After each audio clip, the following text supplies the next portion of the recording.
Hello guys, good afternoon. So nandito po kami ngayon sa Esmeris Farm sa Liliw, Laguna.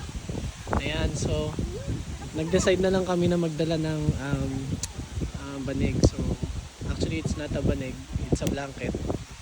So naglatag na lang kami. Although may core cage fish siya na 50 pesos, okay naman, sulit naman. Kasi ito naman yung makikita mo. So napakagandang view po. Ayan. So this is our 5th time here in Esmeris. And siguro ito na yung pinakamaganda din namin na experience. Dahil ngayon lang kami nag-picnic dito as in. Ayan, so nagdala kami ng mga food. Ayan, tamang kain habang hinihintay yung sunset.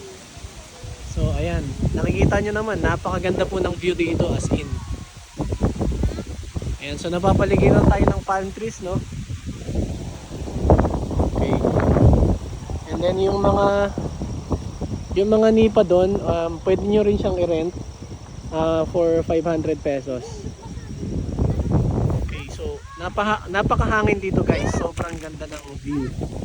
Galing ako na isip ko. Ayan, and then konti lang yung tao ngayon dahil dahil weekdays. Normally maraming tao dito pag weekend. So ayan, so maganda yung dating namin dahil parang halos solo namin tong buong farm. Ayan, so may neighbor kami dito nakatent.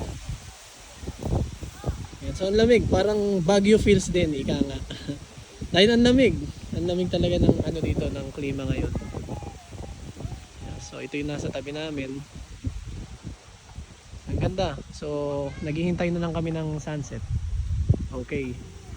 So, bye-bye guys.